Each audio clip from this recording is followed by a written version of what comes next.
Salve, rapaziada, tudo bem com vocês? Daniel Brownie falando, mais um vídeo aqui do canal Brownie Fogo, absolutamente tudo sobre o Botafogo de Futebol Regatas. Eu peço aí desculpas aí pela ausência durante todo o dia, né, rapaziada? Eu já, inclusive, por precaução, né, cara, até porque eu sabia que eu ia ter um dia muito abarrotado, eu deixei 2 vídeos prontos.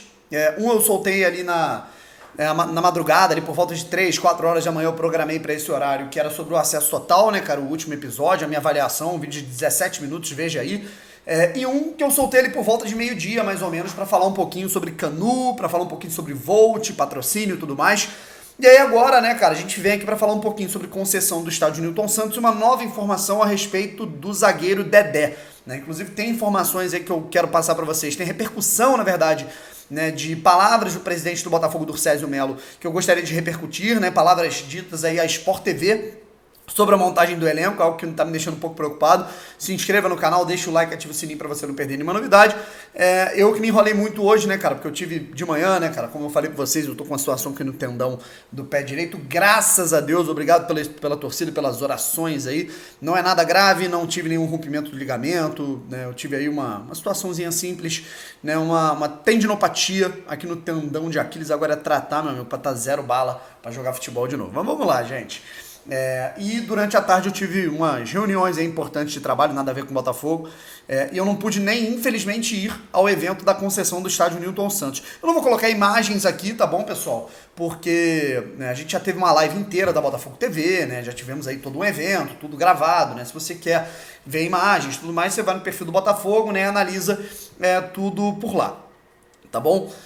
Concessão assinada primeiramente até 2051, muito se rolou aí esse papo aí de 2055, né, por conta aí do período de pandemia, né, de não uso do estádio, né, mas a princípio que a gente tem é 2051, podendo ser prorrogado, sabe, ao longo dos próximos anos, das próximas décadas.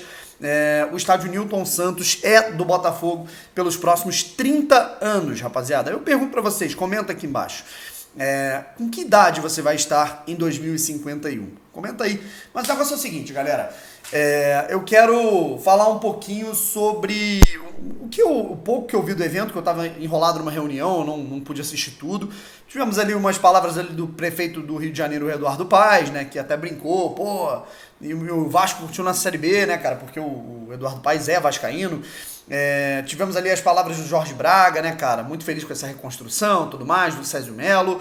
Só me incomodou muito, né, cara, Ricardo Rotenberg, né, na cerimônia ali no evento. O Montenegro incomoda muita gente, né, mas agora, o cara participou da negociação, é aquilo, criticar quando se deve, elogiar quando se deve, tem tudo um pouco disso, né, cara, mas a partir do momento que ele ajudou nessa concessão, aí tu entende.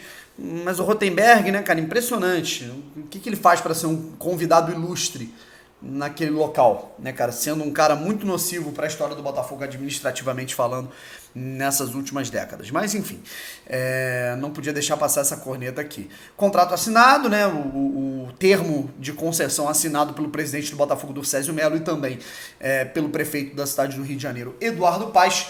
E os meus amigos lá, o Fabiano Bandeira, o Wellington Arruda, Matheus Medeiros, dentre outros colegas ali da imprensa que cobrem Botafogo, estiveram no local. Infelizmente, eu não pude me fazer presente, beleza? E aí, junto a isso, já tá aí, o Durcésio Melo falou um pouquinho, né, pra imprensa, pra Sport TV e tudo mais, sobre esses contratos, né, falou sobre a SAF, né, fez ali o lobbyzinho da SAF do Botafogo, né, na verdade da SA, vamos colocar assim. Inclusive, até um pedido que eu faço pra vocês, gente, sem empolgação, tá, gente? Eu acho que é importante a gente ficar atento com o que pode acontecer, mas, cara, como que eu posso dizer? Sem se iludir, sabe? Eu acho muito importante ter essa ciência de que a gente não pode se ludibriar num momento tão difícil. Não é pra, o Botafogo não está contratando porque vem aí 500 milhões. Não é isso. O Botafogo não está contratando porque não tem dinheiro, e a gente tem que ter noção da nossa realidade nesse momento, sem se iludir por hora, beleza?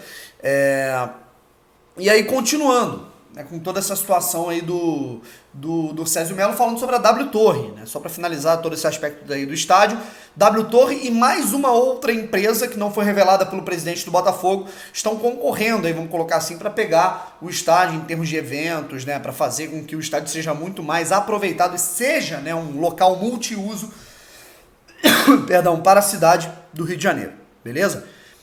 Agora vamos falar aqui de uma informação, né, a respeito de elenco, de montagem de elenco, de possibilidades. Falo aqui do zagueiro do Botafogo, do zagueiro que estava sendo negociado, né, com o Botafogo e dependia de algumas situações para chegar ao clube. Falo aqui de Dedé, né, ex-zagueiro do Vasco da Gama, ex-zagueiro do Cruzeiro, que está sem clube, não joga desde outubro ou novembro, agora não me lembro, de 2019, né, por conta de uma lesão no joelho grave, mais uma que ele teve no seu joelho.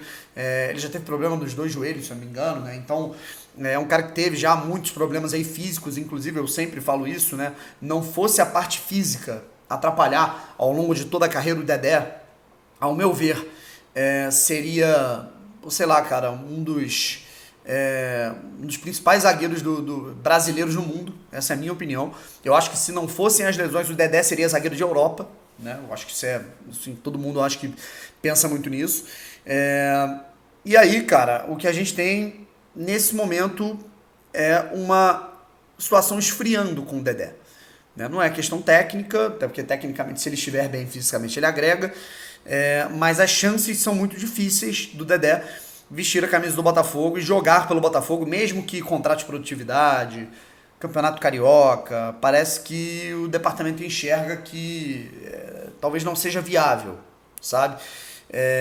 E aqui a gente não pode entrar em tantos detalhes, né, cara? Mas a grande questão é a seguinte: a gente olha para o Dedé de uma maneira muito deslumbrante quando a gente lembra de 2011, do Dedé, quando a gente lembra, né, das temporadas maravilhosas que ele fazia, das convocações para a seleção brasileira, quando a gente lembra da reviravolta dele no Cruzeiro, né, as Copas do Brasil que ele ganhou com o Cruzeiro, o 2018 que ele fez pelo Cruzeiro, cara, uma coisa de louco, né? Aquele 2018 com o Cruzeiro é uma coisa estonteante, assustadora, tudo que ele jogou, 2017, né? Então, é isso que a gente lembra do Dedé, né? Ele sendo colocado numa lista dos 7, né, para uma lista de suplentes para a Copa do Mundo de 2018, tudo isso a gente lembra, né, cara? Mas a gente sabe que o tempo passou, o Dedé fez cirurgia, o Dedé passou por procedimento, situação delicada, teve um imbróglio com o Cruzeiro, e aí, dada toda essa situação, né, cara, mesmo ele treinando, né, se adequando à situação do futebol, tentando se aprimorar, né, a sua forma física no Volta Redonda,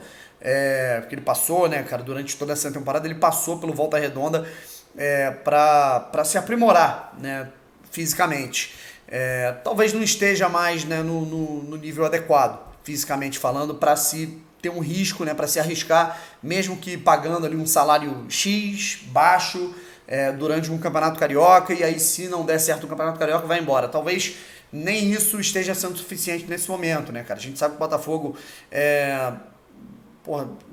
passa por uma situação muito delicada, ele não pode errar, né, não pode se dar o luxo de correr tantos riscos, e se a margem de erro é muito maior que a de acerto, talvez a coisa mais viável a se fazer seja não contratar nesse momento, né? Se a margem dos pontos, você tem o ônus e o bônus, né? Dentro da escolha você vai ter as perspectivas boas e as ruins, né? Se as perspectivas ruins, dada toda a avaliação, dado tudo que está sendo enxergado dentro do clube, tudo que está sendo analisado acerca dessa contratação, se você tem mais pontos negativos e preocupantes do que positivos e plausíveis para você fazer para você arriscar essa contratação, eu particularmente prefiro deixar na mão, né, da tecnologia, deixar na mão de quem talvez avalie, né, como um problema, mais um problema do que uma solução, sabe? Mas vamos aguardar o desfecho final, né? Como eu falei, as chances são difíceis, mas não são impossíveis, certo?